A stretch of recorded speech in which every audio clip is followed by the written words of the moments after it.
You mentioned the Ontario Premier calling you and giving you his decision about the electricity surcharge, and you said you were pleased about that.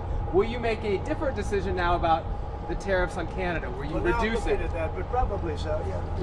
You're looking. He was a gentleman. Will you reduce it back? He was a gentleman. Look, I said it before.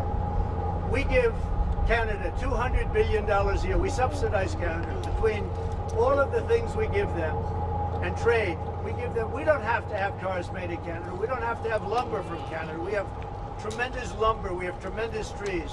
All I have to do is unfreeze them from some of the restrictions that were put on. I can do that with an executive order. We don't need energy. We have more energy than anybody else in the world. So we spend $200 billion a year subsidizing Canada. We don't have to do that. And frankly, the way that gets solved is Canada should honestly become our 51st state. We wouldn't have a northern border problem. We wouldn't have a tariff problem. They don't have much, they spend very little, as you know, the least of almost anybody on military, and we spend the most of anybody on military. We have a great military. I rebuilt the military during my first time. We're going to have to rebuild it a little bit again, not that much, but we're going to have to rebuild it a little bit again.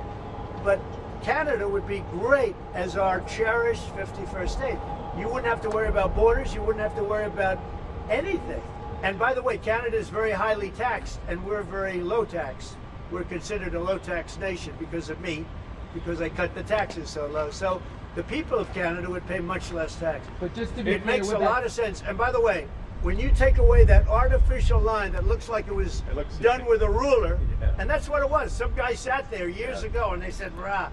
Well, when you take away that and you look at that beautiful formation of Canada and the United States, there is no place anywhere in the world that looks like that. Mr. President, it's on Greenland. And then if you add Greenland, that's even. Mr. President, it's gonna look beautiful. until the CEOs have